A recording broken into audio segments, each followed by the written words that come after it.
number 1 and we plug it into acceleration, we will get the following values. We will get -1 for the velocity and 22 for the acceleration when you evaluate at 1 second. Okay, when we plug in 3 into velocity, we should get -9. And then when we plug 3 into the acceleration, we get -14. Okay, so what do these numbers mean? So a -1 velocity means let's say it's feet per second. This means we're moving 1 foot per second in the left direction. Okay, moving towards the left. Okay, this is 22 feet per second squared in the right, moving towards the right because it's positive. Okay, because the velocity is moving to the left and the acceleration is in the positive direction, the object at 1 second is slowing down because the signs are opposite. That is like walking down an up escalator. You kind of slow down. So for 3 seconds, the velocity is moving towards the left and the acceleration is moving towards the left. So that means the object is actually speeding up at 3 seconds.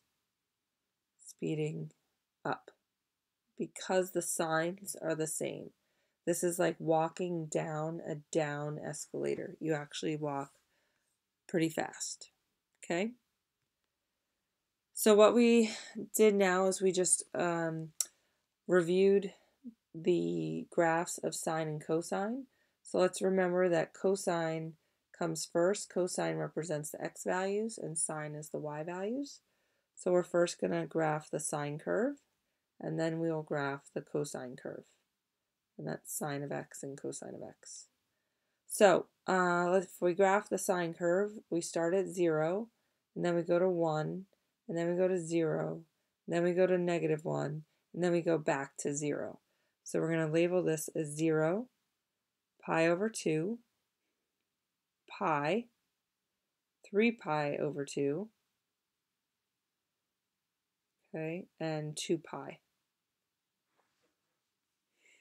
Okay, so we're starting at, again, 0, when 0 radians and the point is 0. So we're going to start right here. And then at pi over 2, the value of sine is 1. And then at pi, the value of sine is 0. And then at 3 pi over 2, the value of sine is -1. And then back at 2 pi, the value is 0. So this is the sine curve. It looks like kind of an S shape. Okay? Then we go to the cosine curve. So cosine is actually, so if we have, again, pi over 2, we then have pi and 3 pi over 2 and 2 pi. Again, sorry for the handwriting right now because I'm not at the board. All right, so if we're going to graph cosine, it's actually now starting at +1 when the x value, at 0 radians. So we're looking at +1. And then at pi over 2, we're back down here at 0.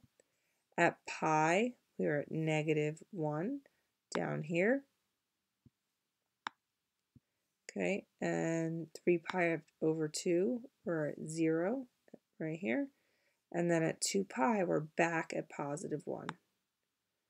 Okay, so this is what the cosine curve looks like. And if you turn your head, it kind of looks like a C, and the sine curve looks more like an S. Okay, so here's the sine curve, nice and pretty, and the cosine curve, nice and pretty. Okay, so I'm just going to mark that as pi over 2 and 3 pi over 2. is right here. Okay. So what we're going to do is we're going to look at the sine curve, and we're going to try and see, let me get a highlighter. We're going to look at the slopes of the sine curve. The reason we're looking at slopes is because we want to talk about the derivative. So the slopes in these two yellow areas, the slopes of all the tangent lines are actually positive. Now I'm going to highlight over here on the cosine curve. We're not looking at the slopes here on the cosine curve. We're looking at the y values of cosine. And what I have highlighted in yellow, in this region and this region, all the y values are positive. Okay? Now, if I go here in blue, the slopes of the tangent lines are all negative. And then if you look here from pi over 2 to 3 pi over 2, the same domain, the y values of cosine are also negative. Okay, so I'm just going to copy these. Okay, and kind of mark that on here as well. Okay, so from 0 to pi over 2, the slopes are positive, and from 0 to pi over 2, the y values are positive. From 3 pi over 2 to 2 pi, the slopes are positive, and from 3 pi over 2 to 2 pi, the y values are positive. And then again, from pi over 2 to 3 pi over 2, the slopes are negative, and here the y values are negative. Okay, so speaking about the y values, it's like the function value. And so what this means is that cosine is a graphical representation of the slopes of the tangent lines of sine. So this notation here, d dx of sine of x, means take the derivative of sine of x. So the derivative of sine of x is actually cosine of x. So the derivative of sine is cosine of x. Okay? And another point to illustrate is right here. I just want to ask, let me go to green, the slope of the tangent line at pi over 2 is 0, and at 3 pi over 2, the slope of the tangent line is also 0. So let's find those two values here. Pi over 2 on the cosine graph, the y value is 0, and the y value on this graph is also 0 at 3 pi over 2. Okay, so positive y values, negative y values. Okay, same thing here. Positive slopes, 0 slope, negative slopes, 0 slope, positive slopes. Positive, 0, negative, 0, positive. Okay, so the derivative of sine of x is cosine of x.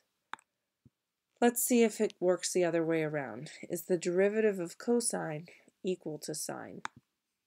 So if I highlight the negative, okay, basically all these slopes are negative because this graph is decreasing.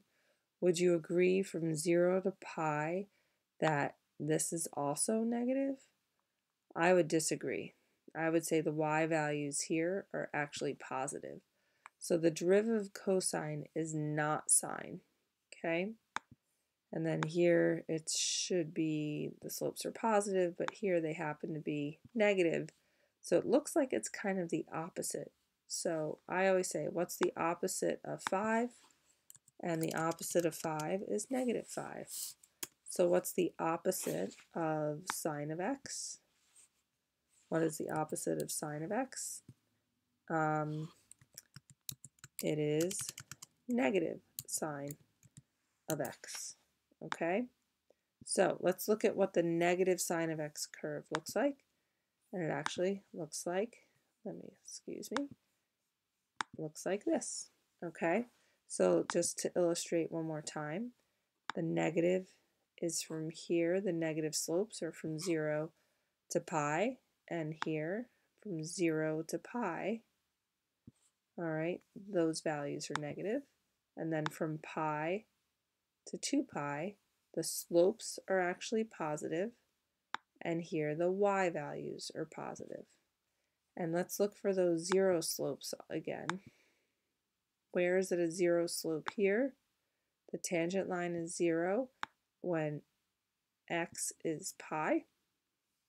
So if you look at pi over here, the value of the graph is also 0.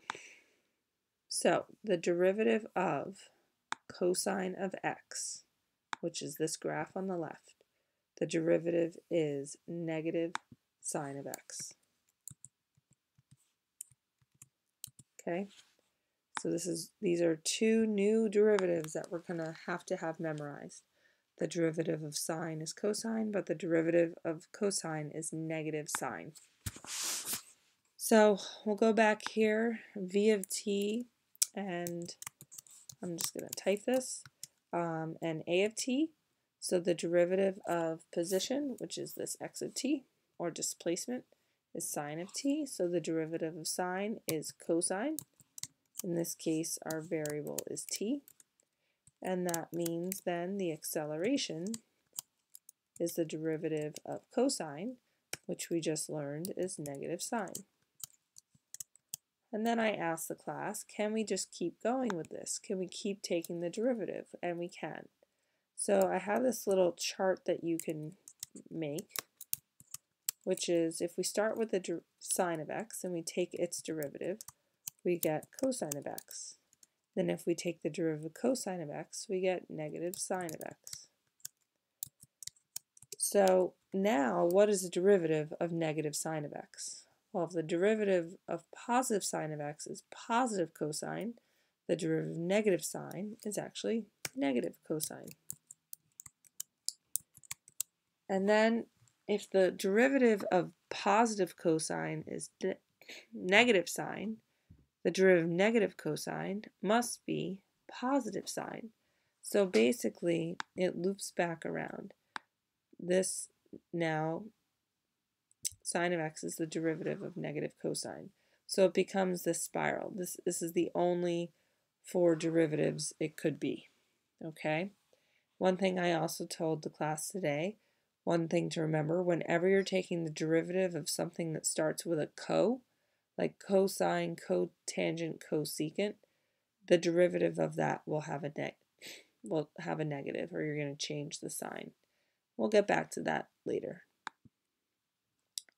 So the second part of the lesson was remembering composite functions, and that's when you start with the right function, you would plug a number in for x here or here. You'd plug that into g function first and then f. And over here we would plug the number into f first and then into g. So you're working right to left or inside to outside. Okay, so I wanted to see if we could figure out if g of x is x to the 5th and sine of x is f of x. Let's find f of g of x. Okay, that means we're first going to plug in g into f. So we're going to take this function here and plug it in right here. Okay, so this one should actually be sine of x to the 5th power. And I unfortunately have to write it like this, x to the 5th. Okay. But what's different here is for this one, we're now going to take f of x and plug it into g. So we're going to take sine of x and plug it in here. So this one will be parentheses sine of x, and then all to the 5th power. So I'm going to try and write that in. Sorry. Oops.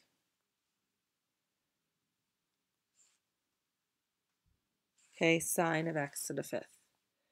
And then textbooks will actually have it look something like this.